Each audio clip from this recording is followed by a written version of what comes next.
नमस्कार, सुस्वागतम, वेलकम, अभिनंदन। मैं हूं डॉक्टर वाई राखी। कैसे हैं आप लोग? कमेंट्स में जय माता दी जरूर लिखिए। आप लोगों की पोटलियों की पूजा लगातार चल रही है। अगर अभी तक आपने पोटली का ऑर्डर नहीं किया है, दीपावली सर पर है, तो पोटली का ऑर्डर कीजिए। लिमिटेड पोटलियां हैं जो हमें आपके घर पहुंचानी है ताकि आपका भाग्योदय जरूर हो। और पोटली के लिए आपको हमें अपना नाम, गोत्र और घर का जो सबसे बड़ा मुखिया है ना, केवल उसी का नाम दीजिएगा। उसके नाम से पूजा होगी और ये पूजा 9 दिन नवरात्रों में आपके नाम से होगी।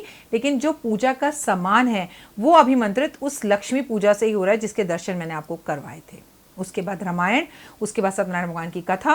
तो नियमित रूप से आपकी पूजा का जो सामान है वो लक्ष्मी के मंत्रों से अभिमंत्रित हो रहा है। ये पोटली बनाकर आपको दशहरे वाले दिन, 10वीं वाले दिन डिस्पैच की जाएगी, यानी कि कोरियर की जाएगी। आप चाहें तो बाय हैंड आकर भी, अगर आप दिल्ली में रहते हैं तो ये पोटली ले सकते हैं। पिछली बार की पोटली को आप निकाल कर अपने ही कबर्ड के, मतलब अपने ही घर की दूसरी अलमारी में रखिएगा। लेकिन इस पोटली को वहां रखिएगा जहां पर आप अपना धन, कैश और सोना रखते हैं। चाहें तो आप इस पोटली को घर के मंदिर में भी रख सकते हैं, लेकिन पोटली का ऑर्डर ज़रूर करें आप, क्योंकि ये पोटली धन बरसाएगी। हमने गणपति महाराज को बहुत अच्छे से मनाना है, क्योंकि इस बार गणेश जी आपके घर लक्ष्मी को लेकर ज़रूर आएंगे।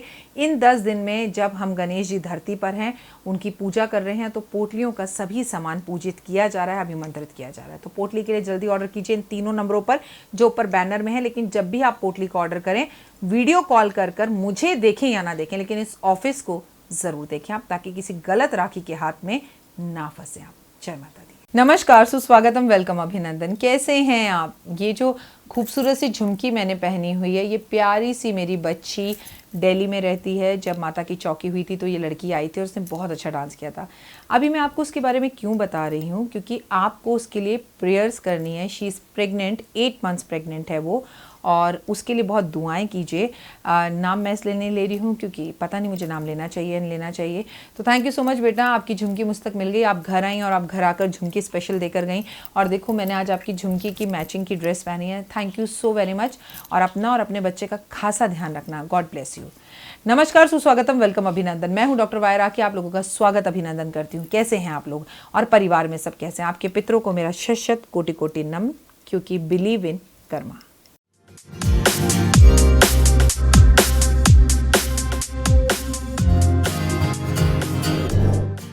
हाँ जी, आ गए आप। पहले तो आपके पितरों को बहुत बहुत प्रणाम। सभी अंकल, आंटी, पितृ, बुजुर्ग जो इस वक्त मुझे सुन रहे हैं, उन सबको मैं नमन करती हूँ, आपके चरण स्पर्श करती हूँ और आपकी आत्मा की शांति के लिए भगवान से प्रार्थना करती हूँ।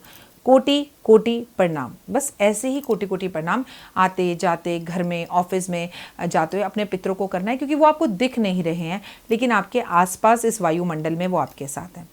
2 सितंबर को पूर्णमासी है और उस दिन पूर्णमासी का पहला श्राद्ध है। ठीक है। अब श्राद्ध पक्ष जो है वो 16 जो है श्राद्ध कहे जाते हैं कि 16 श्राद्ध होते हैं, और भाद्रपद माह की पूर्णिमा से ये श्राद्ध शुरू होते हैं और पूरे 16 दिन रहते हैं, और 16वें दिन अमावस्या होती है और अमावस्या के ठीक बाद नवरात्र होते हैं। लेकिन इस बार ऐसा नहीं है। इस बार अधिक मास है, मल मास है, पुरुषोत्तम मास है, जिसलिए अभी जैसे ही श्राद्ध खत्म होंगे उसके अगले दिन नवरात्रे नहीं होंगे, बल्कि हरि विष्णु की पूजा होगी। इस विषय पर आपको वीडियो मिलती रहेंगी, लेकिन फिलहाल आप श्राद्ध के बारे में समझ लें। मृत्यु जिस भी व्यक्ति की जिस भी तिथि पर होती है, उसका श्राद्ध भी उसी तिथि पर होता है। जैसे कोई व्यक्ति पूर्णमासी पर मरा तो उसका श्राद्ध फिर श्राद्धों में जो पूर्णिमा आएगी उसी पर होगा। अब किसी व्यक्ति की पंचमी को मृत्यु हुई तो उसका श्राद्ध पंचमी पर होगा। किसी व्यक्ति की अमावस पर मृत्यु हुई तो उसका श्राद्ध अमावस पर होगा। किसी व्यक्ति की एकादशी पर मृत्यु हुई, द्वादशी पर हुई, तो इसीलिए जब वो व्यक्ति मरता है तो फटाफट पंडित को बुलाया जाता है। पंडित बताता है जी आज ये तिथि है, इनका इस तिथि पर इनका देहांत हुआ है, तो इसलिए इनका श्राद्ध भी इस दिन होगा। तो आपके घर के जब बड़े बुजुर्ग गुजरते हैं, जब हमारे अपने हमें छोड़कर जाते हैं, तो हमें उनकी तिथियां पता होनी चाहिए। और दुर्भाग्यवश अब तो 2020 कोरोना ने हमसे ये कहलवा दिया है, या कि हमें ये बोलना पड़ रहा है कि हमें बुजुर्ग ही छोड़कर नहीं गए। 2020 में हमें बहुत छोटी उम्र के लोग भी छोड़कर गए। ऐसी महामारी आई, काल का ऐसा पंजा पड़ा।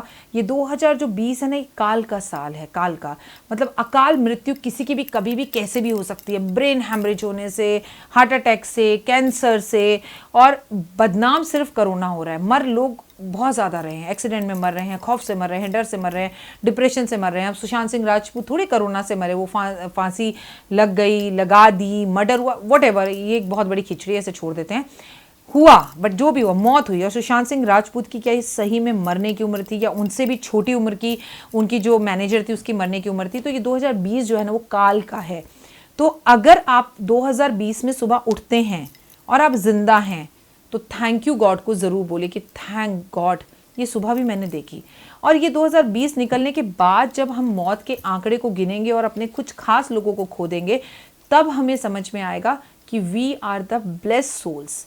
हमारा कार्मिक कर्मा अकाउंट बहुत अच्छा है कि हम 2020 गुजर गया, काल का समय गुजर गया और हम लोग जीवित हैं।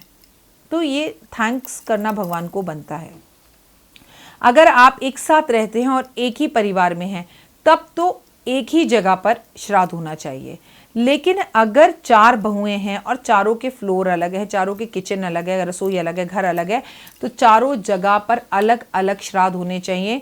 चाहे वो देवर का हो, चाहे सास ससुर का हो, चाहे जेठानी का हो, किसी का भी हो। तो जितने घर के लोग हैं, जितने चूल्हे हैं, उतने ही लोग श्राद्ध करेंगे।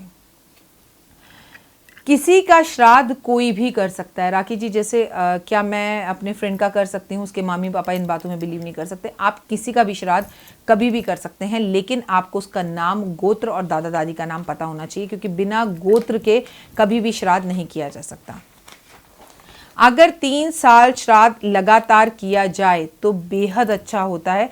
अगर 3 साल तक श्राद्ध ना किया जाए तो ऐसा व्यक्ति प्रेत बन जाता है, भूत बन जाता है, क्योंकि ऊपर भी देवी देवता उसे कहते हैं कैसे बुरे कर्म कर कर तू आया है कि तेरे मरने के बाद तेरे नीचे के लोग तेरे नाम पर एक पूरी तक निकालने के लिए तैयार नहीं है, तो भगवान उसे श्राप देकर प्रेत योनि में भेज देते हैं। और अगर घर वाले नियमित रूप से हर साल श्राद्ध करते हैं तो भगवान उससे प्रसन्न होकर उसे उसका नया जीवन देने का वरदान देते हैं कि जा सुखी रह।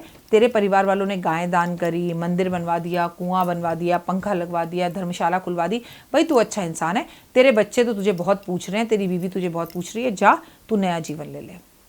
आप ये बात समझ लीजिए कि श्राद्ध बहुत ज़्यादा ज़रूरी है, हर साल ये होना चाहिए। कई लोग बोलते हैं कि हम काशी जाकर कराए हैं, कई लोग बोलते हैं हम हरिद्वार जाकर कराए हैं तो हमारे यहाँ श्राद्ध नहीं होता। अरे 2 रोटी आलू पूरी की सब्जी बनाकर देने में क्या जाता है, बल्कि इस बहाने माहौल घर का अच्छा होता है। श्राद्ध जब भी करे घर के अंदर बेटी को ज़रूर बुलाएं, क्योंकि श्राद्ध का खाना, बेटी का खाना बहुत ज़रूरी है। अगर आपके घर में श्राद्ध हो रहा है तो आपकी बेटी ज़रूर होनी चाहिए। आपको बद्रीनाथ धाम में और ब्रह्मकपाल में आखिरी पिंडदान किया जाता है। कहते हैं बद्रीनाथ धाम में जिसने भी अपने पितरों का दान कर दिया उसके पितरों को सीधा वैकुंठ लोक की प्राप्ति होती है। पितृलोक में नरक स्वर्ग के दरवाजे जो होते हैं, श्राद्ध के समय पर नरक के द्वार बंद होते हैं। वो सब लोग दुनिया के अंदर सबसे खुशकिस्मत लोग होते हैं जो लोग श्राद्धों में मरते हैं, क्योंकि कहते हैं श्राद्ध में केवल स्वर्ग के दरवाजे खुले होते हैं। कोई भी पापी से पापी व्यक्ति भी अगर श्राद्ध में मर जाए तो वो सीधा भगवान के पास जाता है स्वर्ग लोक में, चाहे उसने कितने भी बुरे काम क्यों ना किए हों। जब आप श्राद्ध करें तो कोशिश करें या तो वो पत्तल पर करें या फिर पीतल के बर्तनों में करें, लेकिन ब्राह्मण को घर भोजन कराने के लिए जब आप बुलाएं तो प्लास्टिक में ना खिलाएं, वो उत्तम होगा। उससे तो अच्छा आप केले के पत्ते पे खिला दें। श्राद्ध की थाली में इमरती का होना बहुत ज़्यादा ज़रूरी है। अगर आप किसी भी का श्राद्ध कर रहे हैं और श्राद्ध में इमरती नहीं है, अब आपके यहाँ इमरती को क्या कहते हैं मुझे नहीं पता, दिल्ली में इमरती कहते हैं, देखने में ये जलेबी जैसी होती है, थोड़ी मोटी होती है। तो अगर आप श्राद्ध कर रहे हैं पितरों का तो उसमें इमरती का होना ज़रूरी है। बिना इमरती के श्राद्ध कभी भी पूरा नहीं होता।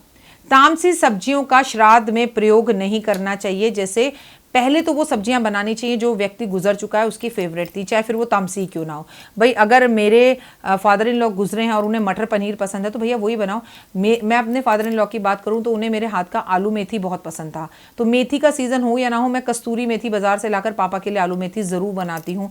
हमारे यहाँ श्राद्ध में लेमन राइस ज़रूर बनता है तो मैं लेमन राइस ज़रूर बनाती हूँ। खीर पंजाबियों के हिसाब से बनती है तो वो बनती है, पूरी बनती है।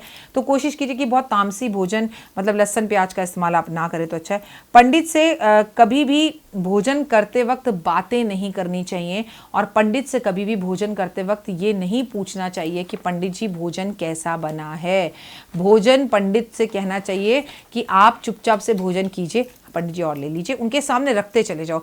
भोजन जब ब्राह्मण कर रहा होता है तो आपके पितरों की आत्मा उसके अंदर होती है, उन्हें डिस्टर्ब नहीं करना चाहिए। पंडित भोजन कर रहा हो और आप उससे पूछ ले कि भोजन कैसा बना है, तो वो आपके पितर उसी टाइम पर भोजन करना छोड़ देते हैं। मैं डॉक्टर वाई राखी आपको बता रही हूँ कि 2 सितंबर से श्राद्धों का पावन महीना शुरू हो रहा है और श्राद्ध करते वक्त हमें किन किन बातों का ध्यान रखना है जिसे हमें बिल्कुल नज़रअंदाज नहीं करना। भोजन ना बना सको तो कच्चा भोजन बाजार से लेकर, जैसे आटा, चीनी, चावल, कपड़े, ये सब चीज़ें दान कर दें, लेकिन आप जिस भी व्यक्ति का श्राद्ध जिस दिन है उस दिन ज़रूर करें।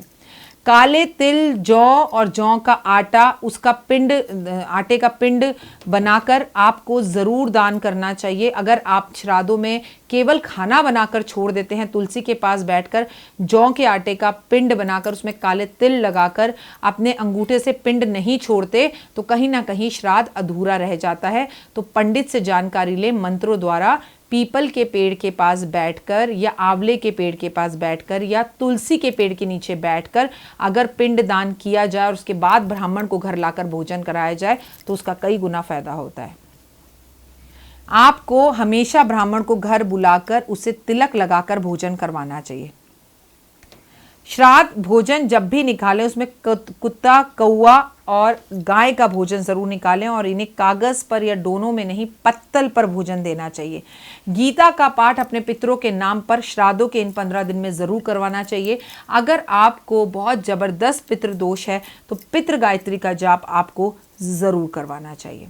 आपको अपने पितरों के नाम पर भंडारा करवाना चाहिए, कम से कम 100 लोगों को भोजन कराना चाहिए अगर आपकी आर्थिक स्थिति अच्छी है।